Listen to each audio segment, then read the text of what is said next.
कोपरगाव तालुक्यातील संवत्सर शिवारातून बोगस खताचा ट्रक वैजापूरच्या दिशेने जाणार असल्याची गुप्त माहिती मिळताच कोपरगाव कृषी विभाग आणि कोपरगाव पोलीस स्टेशन यांच्या पथकानं तात्काळ सापळा रचला। संशयित ट्रक ताब्यात घेतला असता त्यामध्ये तब्बल 477 गोण्या बनावट खताच्या आढळून आल्या असून यामुळे एकच खळबळ उडाली आहे।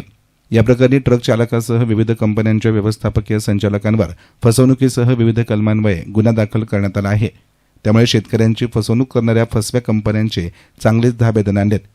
मागील आठवड्यात अशाच पद्धतीनं कोपरगाव कृषी विभागाच्या वतीनं कारवाई करण्यात आली होती। त्यानंतर काल पुन्हा तब्बल 24 टन सव्वा 6 लाख रुपये किमतीचा माल जप्त केला गेला।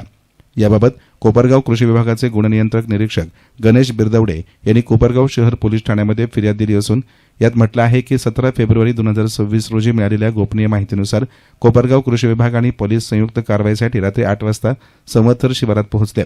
ही कारवाई गणेश बिरदवडे गुणनियंत्रक निरीक्षक कृषी विभाग कोपरगाव, मनोज सोनवणे तालुका कृषी अधिकारी कोपरगाव, राहुल ढगे जिल्हा गुण नियंत्रण निरीक्षक अहिल्यानगर तसेच पोलीस उपनिरीक्षक संदीप सोन्ने आणि दीपक रोटे यांच्या पथकानं 8:30 वाजता संशयित ट्रक क्रमांक MH20 DE 0999 थांबवला। चौकशी दरम्यान चालकानं आपले नाव भुजंग नामदेव केदार वय वर्ष 45 राहणार वारणी तालुका शिरूर कासार जिल्हा बीड असं सांगितलं। ट्रकमध्ये रासायनिक खतं असल्याचं त्यानं सांगितलं, मात्र खताच्या खरेदी विक्री संदर्भातील कोणतीही कागदपत्र त्याच्याकडे आढळली नाहीत। यानंतर संबंधित ट्रक कृषी उत्पन्न बाजार समितीच्या आवारातील वखार महामंडळाच्या गोदामात आणण्यात आला।